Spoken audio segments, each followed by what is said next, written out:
नमस्कार आदाब, मैं हूं राव अकरम और आप देख रहे हैं मेरे साथ मेरा हिंदी यूट्यूब चैनल। साथियों, अगर आप लोग इस यूट्यूब चैनल पर नए नए आए हैं तो कृपया चैनल को सब्सक्राइब कर लें। आज की इस वीडियो में हम जानकारी करेंगे चकबंदी नियम और उसके कानून। बहुत से लोगों ने यूट्यूब के ऊपर इसी प्रकार की टॉपिक को लेकर बहुत वीडियो बना रखी है, लेकिन चकबंदी में सबसे पहले किस प्रक्रिया को शुरू किया जाता है, नक्शा 23 कैसे बनता है, नक्शा 41 और 45 कैसे बनता है, आज इस वीडियो के अंदर मैं आपको चकबंदी के पूरे कानून से संबंधित जानकारी दूंगा। तो वीडियो को आप लास्ट तक देखिए, क्योंकि लास्ट तक आप वीडियो देखेंगे तो आपकी समझ में आएगा। तो चलिए वीडियो को विस्तार से शुरू करते हैं, लेकिन उससे पहले है कि आप लोग मेरी इस वीडियो को लाइक कर दें। आपका कोई सवाल है तो वीडियो के नीचे भी लिख सकते हैं। तो चलिए विस्तार से वीडियो को शुरू करते हैं। चकबंदी नियम और कानून यानी कि चकबंदी रूल्स एंड रेगुलेशन, यानी कि आज इस वीडियो का टॉपिक भी यही है।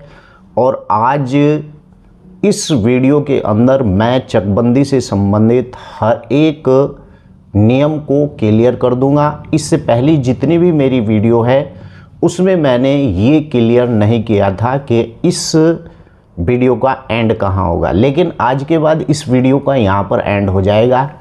और मैं यानी कि वीडियो बुक की शक्ल में वीडियो बनाता हूँ। और आपको बता दूँ कि मैं जितने भी वीडियो बनाता हूँ जानकारी से संबंधित सटीक जानकारी देता हूँ, और इसी कारण लोग मेरे चैनल को, आप जैसे लोग भी सब्सक्राइब करते हैं और पसंद भी करते हैं। चकबंदी के लिए राज्य सरकार जो चकबंदी अधिनियम की धारा 401, 402 के अंतर्गत गांव में यानी कि चकबंदी की अधिसूचना जारी करती है। सबसे पहला काम यही है कि राज्य सरकार चकबंदी को करवाती है, और चकबंदी की धारा यानी 4/1, 4/2 के आधार पर राज्य सरकार इस बात की अधिसूचना जारी करती है। सबसे पहला काम फिर क्या होता है, इसके पश्चात धारा 4(2) के अंतर्गत चकबंदी आयुक्त पुनः चकबंदी प्रक्रिया शुरू करने की अधिसूचना जारी करता है। पहले राज्य सरकार ने सूचना जारी की कि इस राज्य या इस क्षेत्र के अंदर चकबंदी करने का अधिसूचना जारी की। उसके बाद चकबंदी आयुक्त यानी कि उसे पुनः दोबारा चकबंदी आयुक्त जो है उस प्रक्रिया शुरू करने की जो अधिसूचना जारी करता है। उसके बाद क्या होता है कि चकबंदी से संबंधित अधिसूचना जारी होने के पश्चात, मान लीजिए कि राज्य सरकार ने भी चकबंदी की अधिसूचना जारी कर दी और आयुक्त ने भी चकबंदी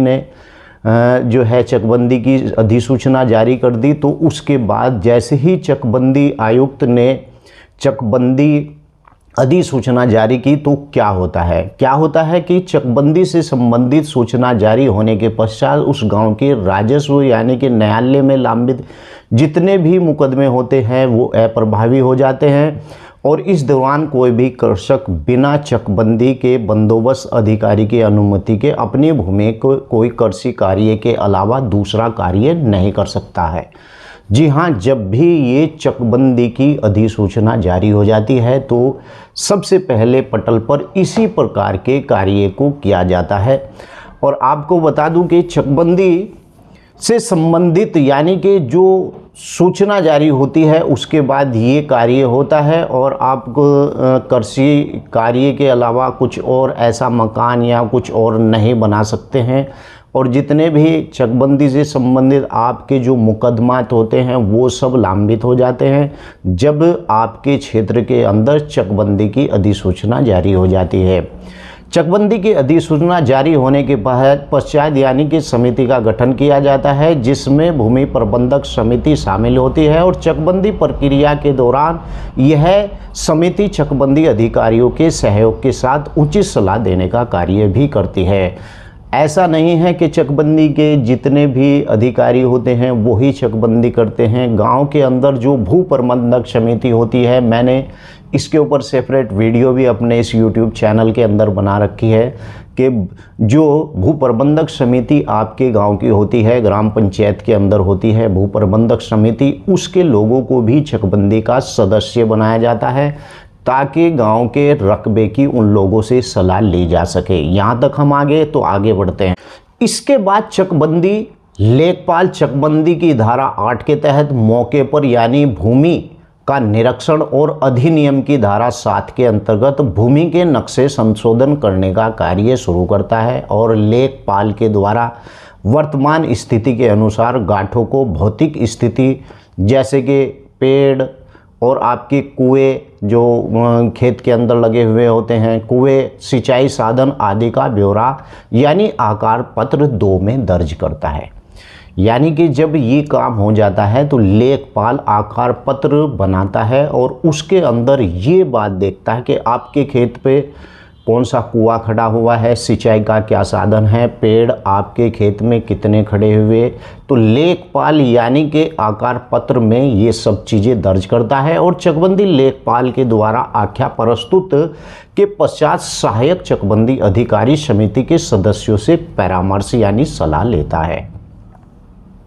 और भूमि यानी विनिमय, भूमि का विनिमय अनुपात निर्धारित कर गांठों को भौगोलिक स्थिति आधार यानी कि आदि के आधार पर किया जाता है। और वहीं सेक्शन ऑफ द एक्ट 8 के अंतर्गत सार्वजनिक उपयोग की भूमि का आरक्षण कटौती के प्रतिशत के संबंधित यानी विवरण पत्र, जो उसका विवरण पत्र तैयार किया जाता है तो उसके साथ ही चकबंदी के दौरान अपनाई जाने वाली प्रक्रिया और सिद्धांत उल्लेख किया जाता है। यानी कि मैंने बहुत सी वीडियो में बता रखा है कि यार जब चकबंदी होती है ना तो ये जितनी भी सार्वजनिक उपयोग की भूमि होती है यानी कि सेक्शन ऑफ द एक्ट 8 के आधार पर इन सभी भूमियों को सार्वजनिक उपयोग के लिए तैयार किया जाता है और इन भूमियों को यानी कि आपके जो है कटौती की जो होती है यानी कि जो जैसे कि कोई किसान है उसके खेत से जो भूमि की कटौती है उस कटौती को काटते हुए यानी कि सेक्शन ऑफ द एक्ट 8 के आधार पर सार्वजनिक उपयोग की भूमियों को छोड़ा जाता है। यहाँ तक आपने समझ लिया होगा। उसके बाद क्या होता है, इसी प्रकार की जाने वाली यानी कार्रवाई भूस्वामी को अवगत कराने के लिए अधिनियम की धारा 9 यानी कि चकबंदी की जो अधिनियम की धारा 9 के अंतर्गत आकार पत्र 5 का विवरण तैयार किया जाता है। वो क्यों किया जाता है, चलिए मैं आपको बता दूं। इसमें भूस्वामी अपने खाते की स्थित जो गांठे यानी खसरा नंबर है, उसके क्षेत्रफल, अशुद्धियों और संबंधित जानकारी प्राप्त कर सकता है। यानी कि धारा 9 के आधार पर जब लेखपाल धारा 5 के आधार पर उस आकार पत्र को तैयार कर लेता है तो वो किसानों को दे दिया जाता है और उसके बाद धारा 9 के अंतर्गत आकार पत्र 5 इसी प्रकार से तैयार किया जाता है कि उसके क्षेत्रफल क्या है, उसके गांठे क्या है और उसमें क्या शुद्धि होनी है, क्या अशुद्धि होनी है। इस प्रकार से उसे तय कर यानी तैयार करके वो किसानों में बांट दिया जाता है। आकार पत्र यानी कि 5 आकार पत्र 5 को इसी प्रकार से यानी कि बांट दिया जाता है।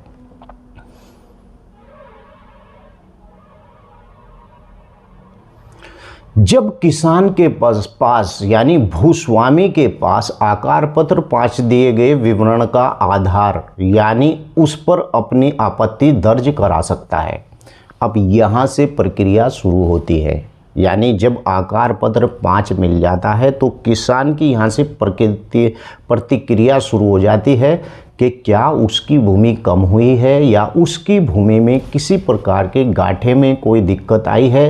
तो इस प्रकार की वो शिकायत दर्ज करा सकता है। कहाँ पर करा सकता है, सहायक चकबंदी अधिकारी अभिलेखों को शुद्ध का आदेश जारी कर सकता है। यानी सहायक चकबंदी जो अधिकारी होता है उसके यहाँ वो अपनी शिकायत दर्ज करा सकता है और कोई भी कृषक इससे असंतुष्ट होता है तो चकबंदी अधिकारी चकबंदी के यहाँ पर भी अपील कर सकता है। उसके बाद अधिनियम की धारा 9 के अंतर्गत वाद दायर और निस्तारण किया जाता है। इसके पश्चात धारा 10 के तहत यानी कि पुनरीक्षित जो खतौनी बनाई जाती है जिसमें जो संबंधित त्रुटियों के यानी स्पष्ट रूप से दर्शाया जाता है। और फिर क्या होता है कि सहायक चकबंदी अधिकारी चकबंदी समिति से परामर्श लेने के पश्चात चकबंदी योजना तैयार की जाती है। उसके बाद धारा 20 के तहत आकार पत्र 23 भाग 1 यानी का विवरण तैयार किया जाता है। ये नक्शा 23 की प्रक्रिया यहाँ पर आकर शुरू होती है।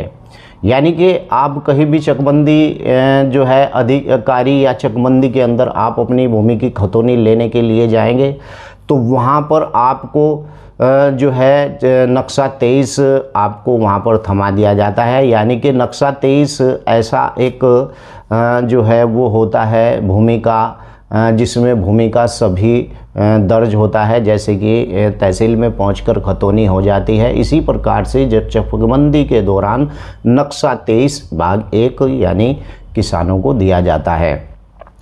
उसके अंतर्गत चकबंदी बंदोबस्त अधिकारी द्वारा यानी कि प्रमाणित चकबंदी योजना यानी धारा 23 के अंतर्गत यानी स्पष्ट किया जाता है कि कोई जोत नहीं और खातेदार को कब्जा दिलाया जाता है। यदि कोई कृषक इस प्रक्रिया से सहमत नहीं तो वह धारा 48 के अंतर्गत उप संचालक चकबंदी के न्यायालय में निगरानी वाद दायर कर सकता है।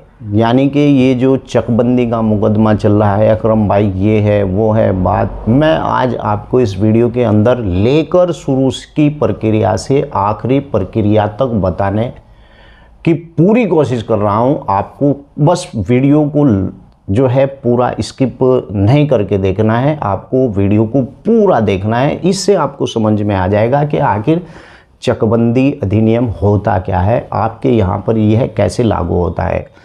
आखिरी स्टेज क्या होता है कि अधिनियम की धारा 27 के अंतर्गत नया रिकॉर्ड बनाया जाता है जिसमें आकार पत्र 41 और 45 बनाए जाते हैं। मैंने 41-45 कौन बनाता है, कौन कितनी कॉपी बनाई जाती है, कहाँ पर 41-45 की कॉपी बनाई जाती है और इन्हें तहसील में कैसे रखा जाता है, चकबंदी में इसका रिकॉर्ड कैसे रखा जाता है, मैंने उस पर सेपरेट वीडियो बना रखी है। आप चाहे तो उस वीडियो को जाकर भी देख सकते हैं।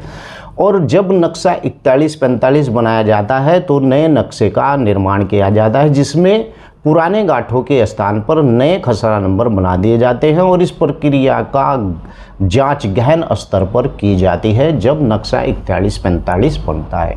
तो आज की वीडियो में मैंने पूरा चकबंदी अधिनियम आपको इस वीडियो के अंदर बता दिया है।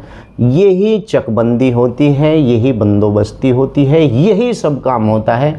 खासकर उत्तर प्रदेश के अंदर इस बार ड्रोन से चकबंदी हो रही है, लेकिन वहाँ पर भी इसी प्रक्रिया को आजमाया जाएगा। तो आपको वीडियो कैसी लगी है, वीडियो को लाइक करें। अगर आपका कोई इसी से संबंधित सवाल है तो आप मुझे मेरी वीडियो के नीचे लिख भी सकते हैं और आपका जो सवाल है मैं उत्तर देने की कोशिश करूँगा। जय हिंद, जय भारत, खुदा हाफिज।